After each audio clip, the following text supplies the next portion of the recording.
There is no growth in comfort and no comfort in growth. Yet the big leaps are how careers are made and how businesses excel. So how do you master not knowing it all or feeling like an imposter? How do you have the conversations that will lead to trust and, of course, excellence? How do you take charge of the things that you can control? How do you thrive outside your comfort zone? That's what this podcast is about. I'm your host, Wanda Wallace, and it's time to get out of the comfort zone. Welcome to the conversation. I think workloads are out of control, and I don't think I'm alone in saying that. The number of projects, the inability to stop anything, the inability to get anything finished, it seems, and then the relentless demands. Can you do this and add this and so on? All of you know exactly what I'm talking about.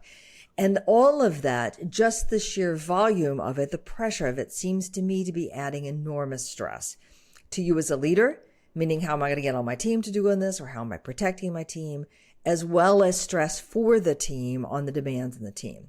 So what we want to focus on today is how do you think about this workload sustainability challenge? This is not about work less or quiet quit or any other favorite phrase. And this is not about work harder, because I don't think there is any harder to do. So we want to talk about what you can do for your team and for yourself, and how do you build not just your personal resistance, but team resilience. How do you keep your team motivated? And as always, we're going to do some very practical tactics. My guest today is Paula Davis. She's the founder CEO of Stress and Resilient Institute. 15 years, she's been a trusted advisor to leaders in organizations of all sizes, recognized as an expert in workplace stress, burnout prevention, and building resilience. Her first book was Beating Burnout at Work: Why Teams Hold the Secret to Well-Being and Resilience. And her book today that we're talking about is Leading Well: 5 Mindsets to Engage, Retain, and Inspire Your Team. And I should say, just by interest, Paula is had a law practice for 7 years, master's degree, then after that in applied positive psychology from University of Pennsylvania, and then has gone on to do this kind of work as opposed to her legal advisory work. So Paula, welcome to the podcast. Thank you so much, Wanda. It's a joy, and I can't wait to dig into this issue with these topics. I can't wait either, especially coming from the point of view of burnout. Mm-hmm. All right, why? I have to know why. Why does this topic matter to you? Why did you decide to write this book? Oh, that's such a great question. So much of the thread of my work over the last 15 years since I transitioned out of my law practice has been very stress focused and burnout prevention, burnout focused. And so I wrote my first book, Beating Burnout at Work. It was published in 2021. If we take ourselves back to that moment in time, we were all in the middle of the pandemic, and it was really the topic that everyone was talking about at that point in time. And it gave me really a fantastic opportunity, a window, a door to walk in and talk to and work with a lot of leaders and a lot of teams around their frustrations and stress. And I really got to see front and center the issues that were impacting teams and leaders in a really big way. And I realized as I started to dig into that, there were common themes, which is what kind of formed the basis of the mindsets that I write about in the new book. But there really also wasn't a language or a starting point or a common way for leaders to say, like, I see all these issues, but I don't know what to do about it. I don't know where to start. And just generally, I've been seeing too in my work, we keep focusing on one-off programs and one-off tactics, oftentimes to fix these systemic issues. And I realized that we needed to really dig into that intersection as well. So that was all that gave rise to why I wanted to write the book. So fundamentally, you see what I see, which is people are struggling. People are struggling. And I get so frustrated because I think as a profession, we keep describing it. We keep labeling it.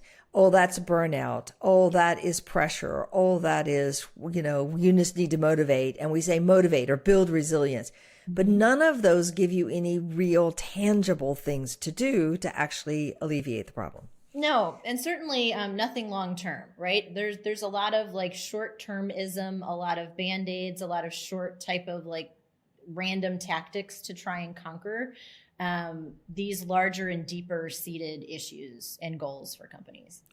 Yeah.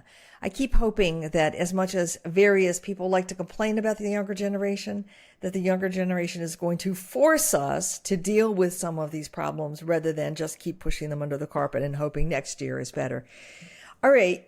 So why I want to talk about this workload problem. So I hear it everywhere. I mean, I don't talk to a single person in any continent in the world, any company in the world who isn't overwhelmed with this ever expanding list of to-dos.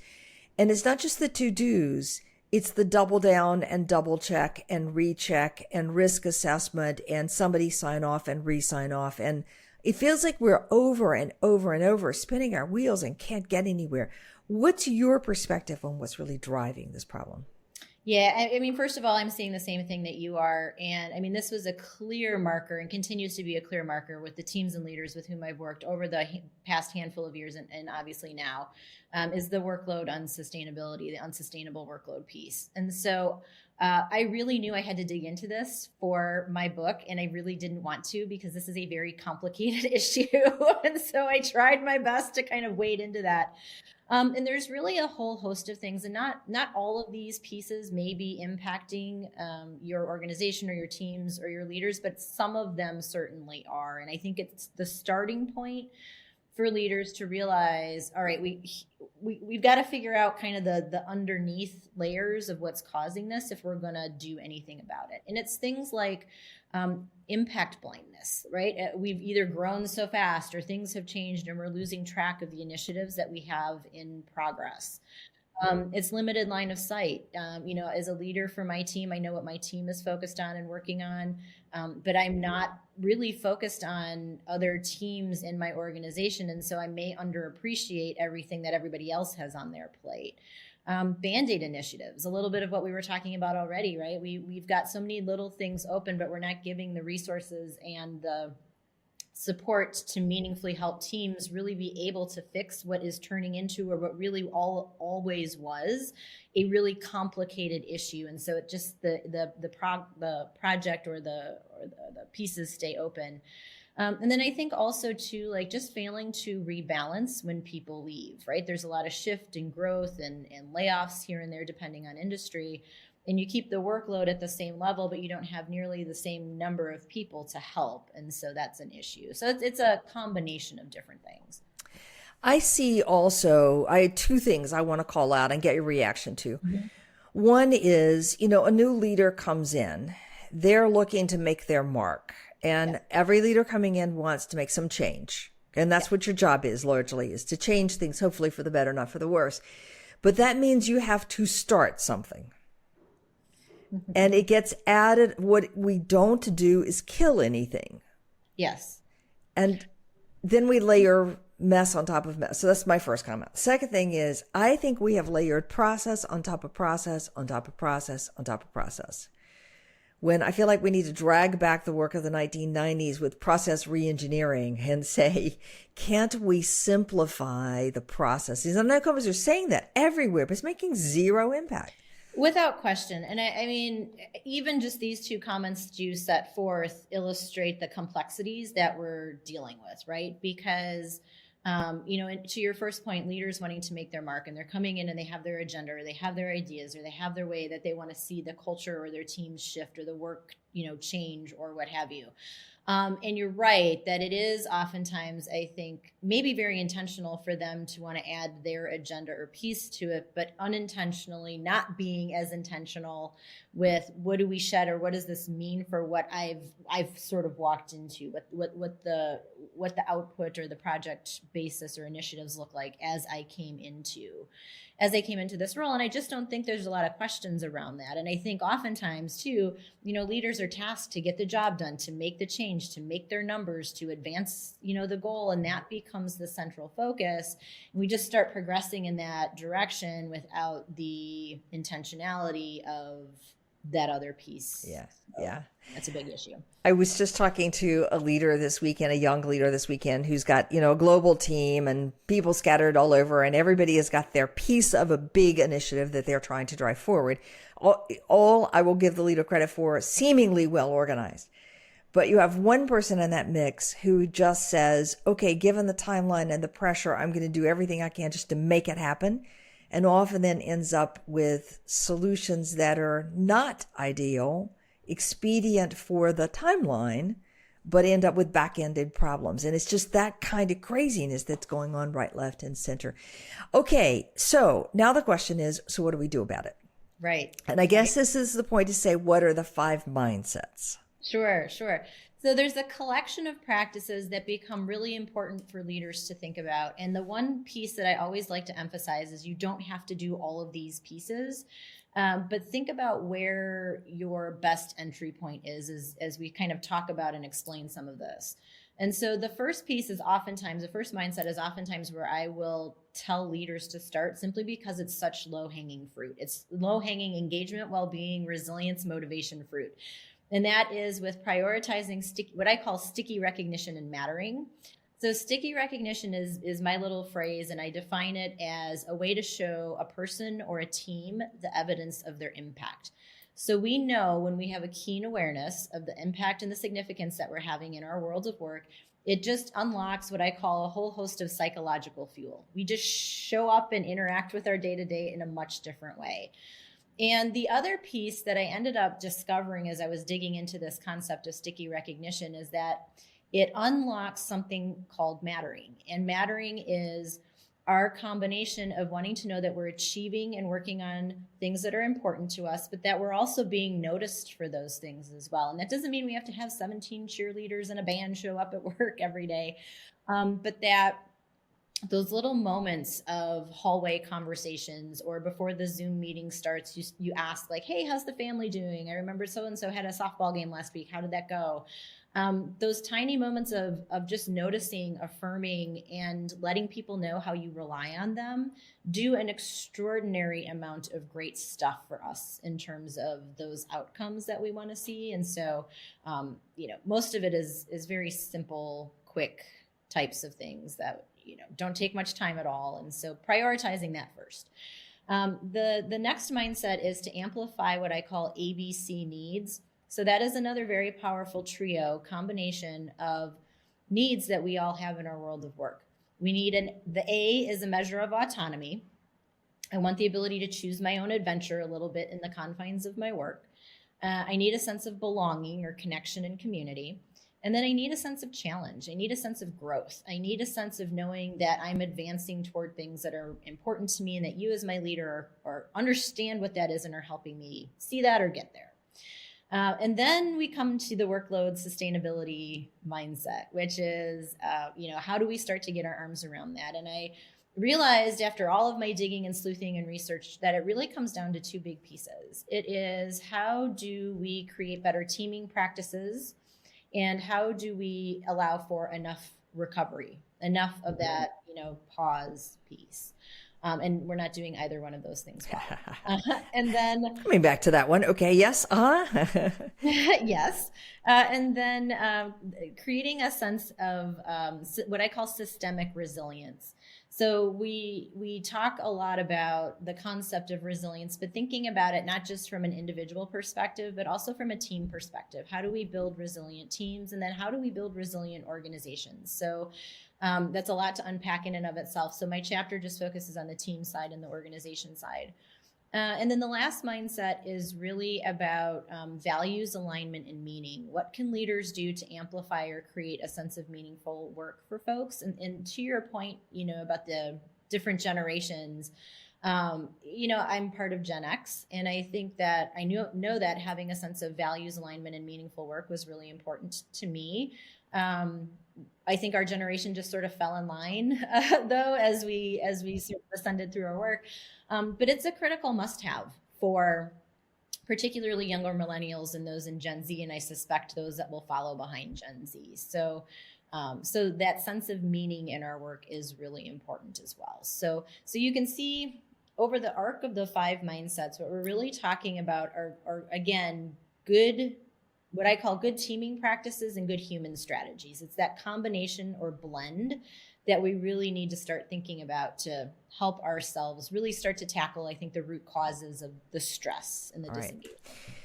Okay, so just to get the 5, sticky recognition and mattering. I love that. And if there's one thing anybody takes away from this podcast or any other one I've talked about, letting people know that they matter as a human being, that you noticed something about them as a person, not about their output, but as a person, is just, and positively, not just critically, is like essential. So sticky recognition of mattering.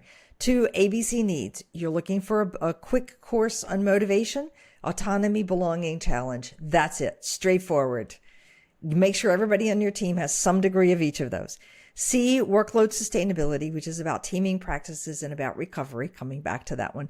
4 is about building resilience, teams and organizations. And 5 is about values, alignment, and meaning. All right, 5 feels like the advanced work.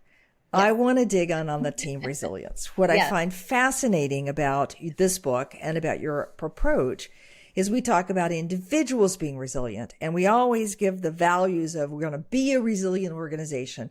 Adaptable, versatile, we might use the word. Was another one I heard recently. Any rate, variations on the words, all the same thing. Explain this to me. First off, what do you mean by resilience? Let's start there. Yeah, this is fantastic. And I love starting at this point because we all have heard the word resilience. We know the word, or we think we know the word resilience. I think it's one of the most misunderstood words in our world of work. And I think it's taken on almost a secondary and a wrong connotation where we start to get the perception that this is just a leader's way to make us do, more work, or to stick it out when we shouldn't, or to tolerate a toxic culture or practices that, shouldn't be going on at work. And that's not at all what resilience is. It's our capacity.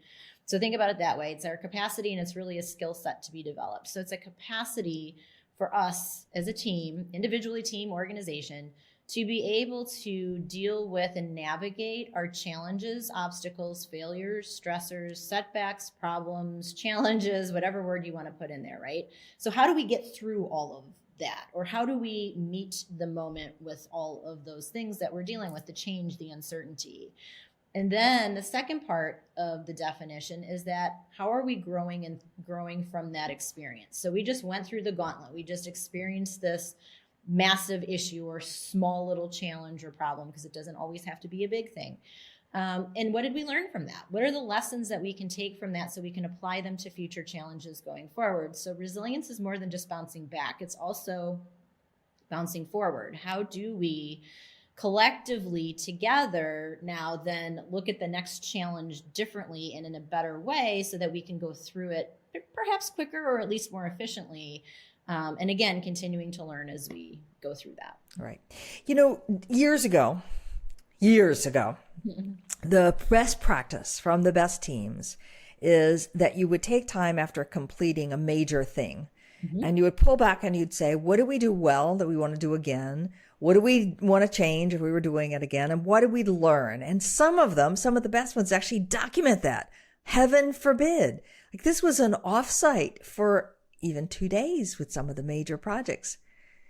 That practice is gone, but that's exactly what you're describing here. Yes, it's critical. And whether you call it a huddles are a common terminology in the healthcare profession, whether you call it debriefing, a lot of this practice comes from the military and their after action reviews, right? So after a mission or something, the soldiers get together and talk about exactly what you just mentioned. And so that started to take root in corporate practices as well.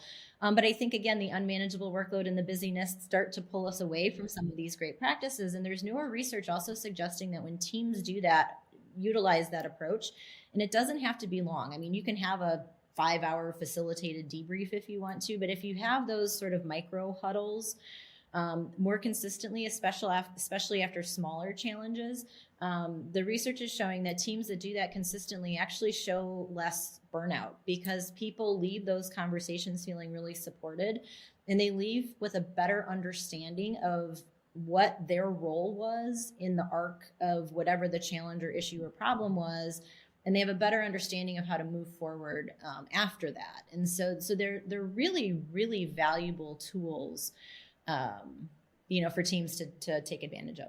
Right. I'm going to stick with this one for just a minute because I want to belabor the point, because it's so easy sitting there as a manager who's overwhelmed in yourself, and then the team is overwhelmed, all of that you just move on to the next. All right. And I have for years watched the mood of team events change by doing a very simple exercise that says, let's look back over the 2 years and just acknowledge all that has happened over a 2 to 3 year time period. Some of it good, some of it not so good. No other direction than that. Just a massive exercise. Everybody put everything up, because in the day to day, you don't really stop to reflect what was good about the week. You just miss it, or what I want to remember next time. You think you will and you don't. And that reflection just has this incredible uplift for the team. And this is what you're talking about, is resilience, the ability to meet the moment, whatever is there, and to grow from that moment. Yes. And I think it's the entire process as you talk about it, right? Like taking a step back and pausing and look at all that we've accomplished, or all that we've navigated, or all that's been thrown at us or come our way, whatever the time period is in the last 6 months, year, or what have you. And out of that, I really, really punctuate for leaders and teams in particular that it's so important to be thinking about the small wins and successes that you've had, and to try and get in a habit of not just like over those big arcs of time, but even if you can break it down, like in your monthly, meetings or what have you, or your weekly get-togethers, or however often or frequently you come together, to get in a habit of talking about progress, essentially. And it's like the 1% or 2% ways you're just getting a little bit closer to, or better at, or enabling what it is that you want to accomplish. Because, I mean, this is Teresa Amabile and her colleagues' work. When we know that we're making a keen sense of progress towards something, especially something that's hard, where we've had a challenge or issues or struggles or stress with it, that helps us fortify, like, all right, it's Monday morning. I'm going to get out of bed and I'm going to tackle the day, or I'm going to go into the office. That progress piece is a huge motivator and push and fuel for our psychology. And so really paying attention to that. And as a leader, making space for people to talk about that very, very consistently. And I always say, lower the bar. It's like the 1%, 2% ways your team is doing something well, or progressing through a challenge. That's really, really a critical piece to talk about. Right. This reminds me of Stephen Petro's book. More recently, we just did a podcast with him a few months ago. The joy you make. And the principle behind the joy you make is finding not just the things that I'm grateful for, because that sets a high bar. It's the little teeny things, what was interesting about today. Mm-hmm. And that works at an individual level, because it's now gotten me finally to do a diary. It's working months later, so I have to report positively on that one. Good. But secondly, it works for the team too. It's the same idea. Okay. Absolutely. Yeah, absolutely. And I think, part of it gets back to the workload sustainability piece as well. When we think about how can we prioritize our work day or our work week in a better way that builds in some of this time, right? A little bit of reflection time for ourselves and for our teams. Okay. All right. Now, we talked earlier about, so we were talking about practices with teams, but you also talked about practices of recovery. This feels like a piece of recovery. Are there other things that you would advocate for teams to do that are going to help with the recovery process? Sure. I mean, building that sense of connection and community. So again, I think kind of connecting dots back to the B part of the ABC model as well. There's one of my favorite research studies talks about the power of letting teams eat lunch together. The source of the study, I think, looked at firefighters in particular. So, potentially a pretty different industry. But the power of letting people actually just come together in community, but also where there's not a necessarily obvious or any business case or outcome associated with it. And so that could be, leader to individual, just having little check-ins with folks, checking in and see how people are doing, letting them, again, experience that sense of community and connection and coming together. Talking about those wins and successes, but then also I talk about this strategy in the book. It's not enough just to talk about it, but when somebody then does say something that's been good or a win or a success, and they're oftentimes phrased in very little moments, that we capitalize on that and how bad we are generally as humans, because we are wired to notice and seek out and remember negative stuff, that we don't catch those moments with enough frequency. And so capitalizing when people share those moments is also a really, really powerful connector and strategy for teams to recover and and build that sense of resilience too. Yeah. I think this is the hardest one. I mean, you're wired as a manager or as a leader to find the problems and fix the problems, zero in on where the problem is. So yes, okay, the success is great, fine, that's fantastic, wonderful. Next, where's the problem? Where's the problem? Where's the problem? Because that's where you get my sense of value. And you're saying don't just do that. Go ahead. No, correct. And as leaders, I talk about this as well. We oftentimes listen to fix or we listen to win. I talk about that with my lawyer groups a lot. We don't oftentimes listen to learn or listen to understand. And so we have to shift out of that fix it mindset or win at all costs mindset or even just win mindset into curiosity. I think about it as humble curiosity. So starting conversations with, wow, I didn't realize that. Tell me more about that. Walk me through your day, help me understand, where you're struggling or where you're stuck or what's been really good about what your week has been like. Asking those types of questions signals that I'm here to learn, I'm here to understand, and I'm not just like, okay, you got 10 seconds to explain the issue to me before I run into this meeting, and then I'm gonna, try and offer you a quick fix, and boom, we're gonna, sort of like left in the psychological dust a little bit in those moments. Yeah. I certainly see that, and I see that with senior leaders who are dealing with a very thorny problem, and they take it to their boss, who has zero patience for thorny problems in the first place, just wants it to go away. They want it done in 3, seconds. And so they have no patience to hear what is really taking to solve a particular problem. So yeah, demotivating, absolutely demotivating. I love that. Stop listening to fix as much. Stop listening to win as much. What's the angle that's kind of, I can spirit in there. Yeah, right. Yeah. Listen to understand and listen to learn. Okay, cool. All right. What other practices do you have to help build these resilient teams? So we may not even think about this as a method to build resilient teams, but is so powerful and so strong, making sure people have clear roles and responsibilities. So what am I actually doing when I come into my work? What, in the context of this particular project or initiative, what is my role and what are my responsibilities? How do I communicate with other people on the team? How do we together as a team, how have we decided we're going to communicate with each other, especially if we're distributed and we're, over multiple time zones? What does that look like? So just being again, it all comes back to a lot of intentionality and clarity. As a leader, being very, very specific with people about their role and their function and the significance and the impact becomes really, really important. That notion of psychological safety, that sense of trust, that sense of team cohesion, that sense of when things do go wrong, how do we talk about it? Do we talk about it? Because I work with a lot of industries where precision and failure is not so much an option, right? And when things go wrong, because things are just so complex and moving quickly in our world of work, do we distinguish between the different types of failure? How do we talk about that? Is failure a bad thing, such that I know that if something goes wrong, my inclination is to hide what happened, which is no good for anybody, right? So we have to be thinking about that. And one of my favorite concepts is something called team efficacy. We talk about the research talks about self-efficacy also, but the process is the same in that when we encounter a challenge together or individually, I want your going in position, a resilient team's going in position in those moments is we got this, right? I think I can, sort of back to that children's book, the little engine that could, right? Who always said, I think I can.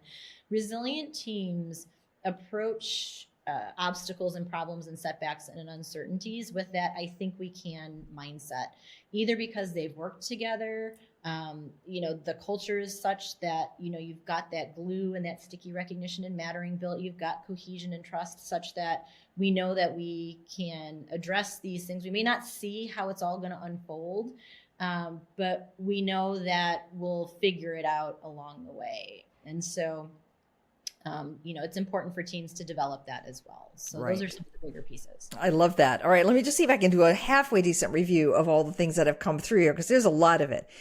One is this notion of sticky recognition and mattering, so that I am noticing something about each person who works on the team with me that is not about their output. And I am acknowledging it, recognizing it, being constructive about it, as in, how was the softball game on the weekend or whatever else was going on. All right. 2 is getting the ABC needs right, which is autonomy, I forgot B. Belonging. Yep. Belonging, Belonging. belonging. How can I get that? Yep. Autonomy, belonging, and help me out here, The Paula. challenge. Yep. Challenge. Challenge. Jeez, Yep. wow. Yep. Autonomy, belonging, and challenge. Yes. Jeez. Okay. All right. Then it is recognizing these very small wins, the teeny little progress along the way, the thing that is interesting about the day, and doing that consistently, regularly, like weekly, with the team as a team, not just with each of the individuals. So that certainly is helpful. Two is to build the community of that team, that sense of belonging, is have a meal together without an agenda item. Like there's not a business reason. It's just a gathering of us. And you can do that individually as well, check-ins with people, but you can also do that as a team is really important. And then it's making sure that we're not just focusing on the problems, that we're actually listening to understand or listening to learn. So it's not just about solving it and fixing it. It's catching the wins, catching the moments where those little things kind of pop through. Then clear roles and responsibilities, so we know where everybody is headed. And then psychological safety, so we can talk about things that went wrong, having a way to know that we are going to talk about it, a process, a time, a moment. And then building over time the sense that the team believes we got this. We think we can do it. Yes. Very good. All right. Except for missing ABC because I forgot. I got distracted by ABC. No, and that's okay. And there's one piece I want to just mention about Yes. the autonomy piece of the ABC, because we've touched on, I think, a couple of different practices, even through the lens of building resilient teams. We've talked a little bit about practices that build or fortify some of the B and some of the C. But I think that the autonomy piece stumps a lot of leaders, and they think like, well, how do I give people control? Their job is what it is, and where they work and when they work is not up to me, and that's company policy. And so what can I do? And so part of what I wanted to do in the book is expand that conversation. So just one really easy strategy that leaders can deploy to help build us, or the perception even of autonomy with their teams, is to give them the explanation or the rationale or the backstory for why are we doing this? Why are we going from policy A to policy B? What's the point behind the change? How did we get this client? What is our little sphere in this larger perhaps initiative that we're working on? And being very clear with people about that. So it doesn't necessarily mean that I'll like why we're shifting directions, but you're giving me enough psychological maneuverability and latitude that I can figure out for myself, all right, how do I want to land in the context of what you just told me? So I call it showing your mental work. So if you do nothing other than develop that practice, you're going to be touching on that autonomy piece. So just remembering that too. I think it's also true that if people understand more about the context, the daily little teeny tiny decisions they make, like how to send that email, how to write that email, which you can't micromanage, are going to be better because they're fitting in a larger context. Well, and it's also a lot of fuel, right? I always give the example of my parents. So like, my parents, my dad started a business from scratch, and I talk about that in the book. And he basically took his side hustle back in the early 80s and turned it into a business, which started from nothing. And I think to myself, like, when I did some of my parents' legal work, and it was assigned to me by, folks in a law firm, if they had said, this guy built a business from scratch, and this is the example of, the American dream, and, he's this fantastic entrepreneur, how that would have landed differently with me than, here, can you negotiate this lease on behalf of, ABC company, right? So understanding that like deeper story makes me go, yes, I want to be part of this, or advocate for this person, or do this work. And not everything is sexy and great or what have you, but I think we need just a little bit more of that story. I think we need that as human to human connection, because when I understand somebody's story, I'm much more forgiving about their style and about their personality, or why they're being so adamant about this particular thing is only this particular way. I don't have any context for it. I just think they're a pain. But when I have context, I have a little more gratitude, a little more grace in dealing with them. People's stories are very often a window into their values. People's stories are very often a window into why I think the world should operate the way that it should. And when I start to get into some of that deeper reasoning and the deeper layers, it helps to, exactly to your point, right? It helps me understand why I'm just perceiving them as being like persnickety or problematic, but it's like, ooh, no, now I get a little bit more of the reason why this is the way that it is. Great. So, Great. It's fascinating. All right. I want to touch on one thing that is not necessarily part of your book, but I feel like I can't leave team resilience without doing this, because you talk about the roles and responsibilities, which I think is essential. What is it that I'm supposed to be doing, and what is it that my peer is supposed to be doing, and some clarity on that. But frequently the peer doing it is not in our team. The peer is in another team someplace else. And I see more go wrong on accountability, motivation, completion, and probably team resilience, because we can't control what that team over there does. And we can't control how their boss explained to them, and we can't control their context of why they're doing it. And now the pieces don't fit. So there's this conflict that may also be style differences, but it's also just conflict of, we see it differently.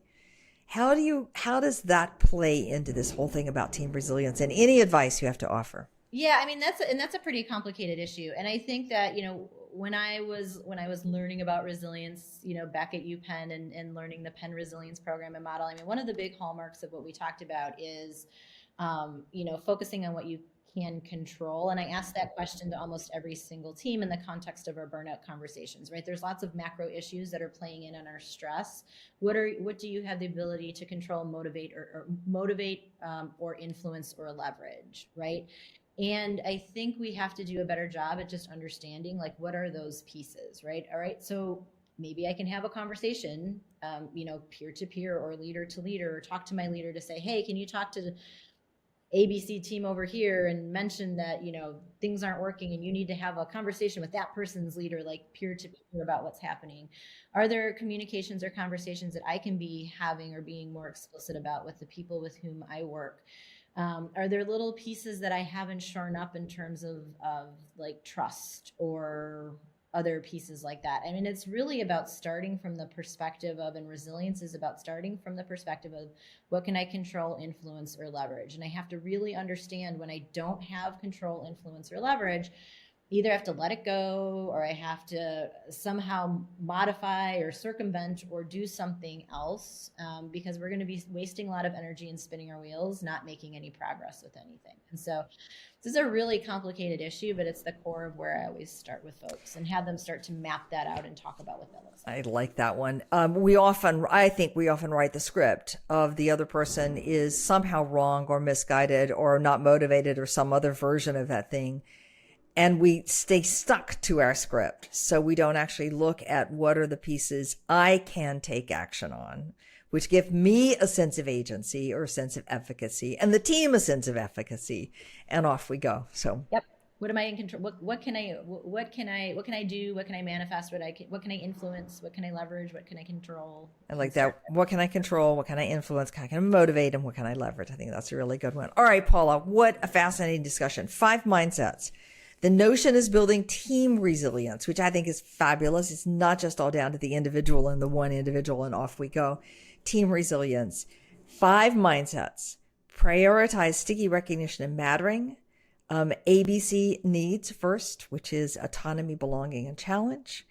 Workload sustainability, which is about teaming practices and allows some time for recovery. Systemic resilience, which is the team. We've talked about a bunch of practices in both of those. And the last one is making sure people understand where the meaning is and the values are in the work that they're doing. And the book is called Leading Well: 5 Mindsets to Engage, Retain, and Inspire Your Team.